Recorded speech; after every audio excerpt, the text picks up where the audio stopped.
Welcome to day 5 of Create Your Flow.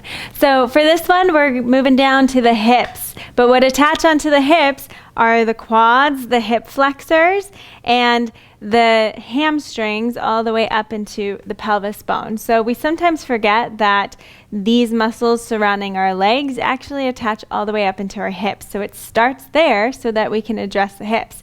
So today, we're going to test the hamstrings, and then we're going to test the hip flexors. So first one, I'm going to lie on my back here. Bring my arms out to the side so I have no cheating involved, palms up preferably.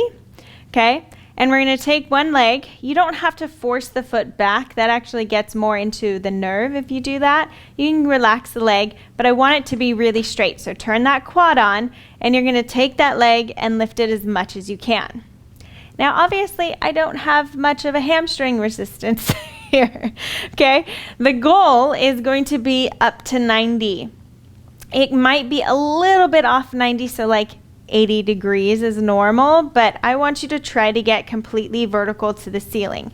If you notice that this leg wants to come off, this leg wants to bend and cheat, or this leg wants to bend, then you have a bit of an active hamstring restriction, okay? Quad should be firing because it's working.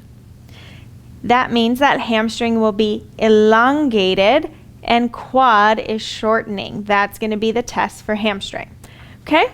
If you're like me and it goes way past 90, you don't have a hamstring limitation, no matter what your yoga teacher might tell you. Okay, next one is going to be lying on your stomach. Now we're going to test the front of you, okay? So in order to do the front, we really want to be super mindful of what the body is doing, okay? Because you don't want any cheating. You don't want the hips lifting off because that makes it shorter in the front. And you don't want it twisting because, again, that makes it shorter in the front and means that you're using your back extensors. So what we want is we want our glutes and our hamstrings to actually be firing. So I want you to kind of turn the core on. So think of drawing the rib cage down and in. Bend in the knee here, and you're going to try to lift off the floor. Now, really no cheating here, guys. It's going to be the smallest little lift. So if you're way up here, I'm sorry, but you're cheating. That means the hip bone is coming off the ground. You really only have about 10 active degrees of hip extension, 20 maybe if you're super flexible, or 20 passive if someone else were to lift you. But it is actually super difficult to get it actually off the ground without pressing into the other leg or using your back. So I don't want your back to be on. Here, squeeze from your glute only and try to lift. So a true hip extension. You can take a picture, a video of yourself if you want to see what it really looks like. And then you're going to determine which one is more restricted for you. Now, if hamstring was a little bit more restricted, we're going to stand up and we're going to do an exercise for that one. I'm going to take this guy here, okay? So I would suggest grabbing something that is about knee height. You don't want anything too high, especially if your hamstring's restricted, because just doing this might be enough. So what we're going to do is place the foot up. So instead of what most people might think is a hamstring stretch and leaning over like this, I feel nothing in my hamstring because all I'm doing is rounding in my back and maybe getting a little bit of a core exercise because I'm rounding so much.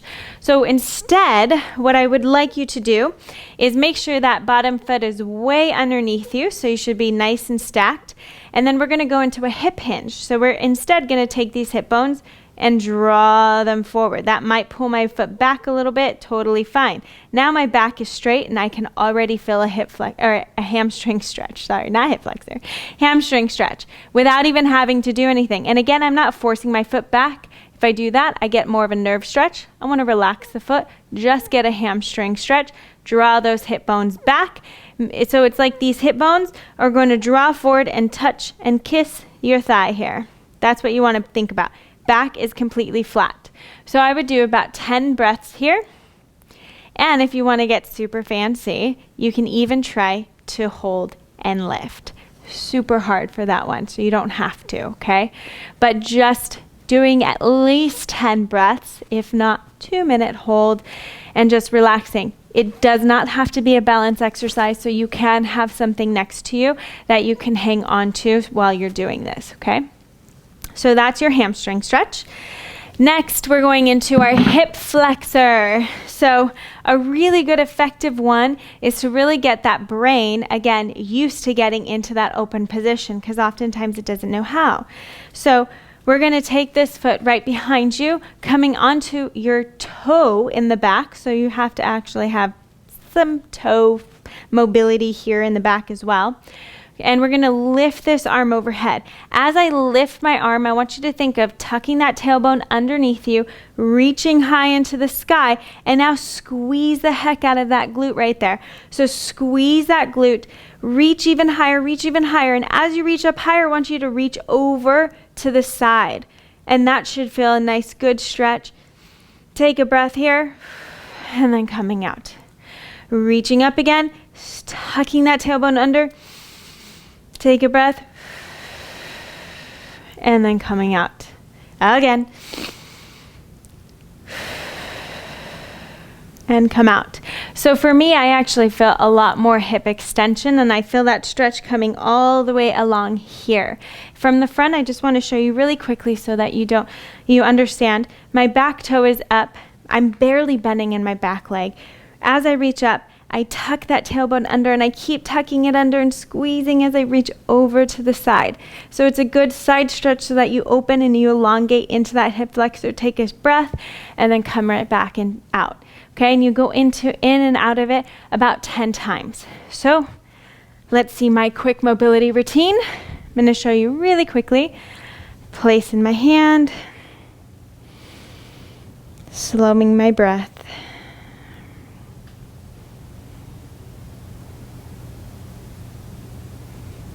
I'm going to go right into my nerve one.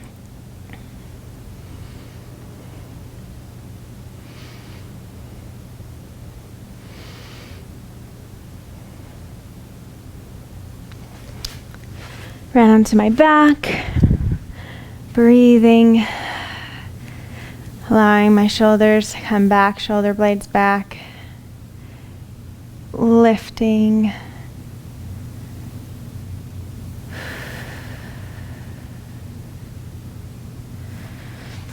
Okay, coming on to all fours. I'm going to just do my right side because I know that's more restricted for me.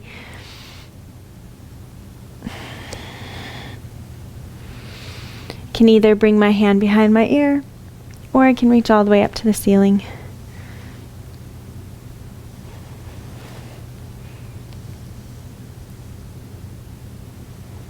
Okay, and then I'm going to move it all the way up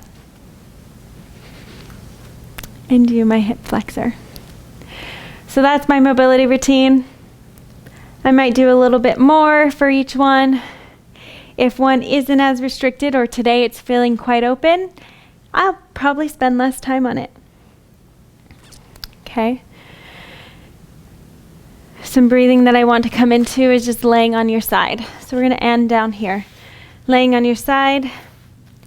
Relax. You can put a pillow underneath your head so that you can be nice and relaxed. I want you to put your hand on your low rib cage. And I want you to think of expanding laterally into that hand. So as you take a deep breath in through that nose, breathe out. See if you can slow down that breath, calm down that mind, and spend some time here, really breathing into this low rib cage area. Appreciating the 5 exercises that we now have as a mobility routine. Understanding your body just a little bit better and where it can open into. It is such a beautiful thing. And I'm so excited that you guys have taken this journey with me. We've got 2 days left, so don't give up now.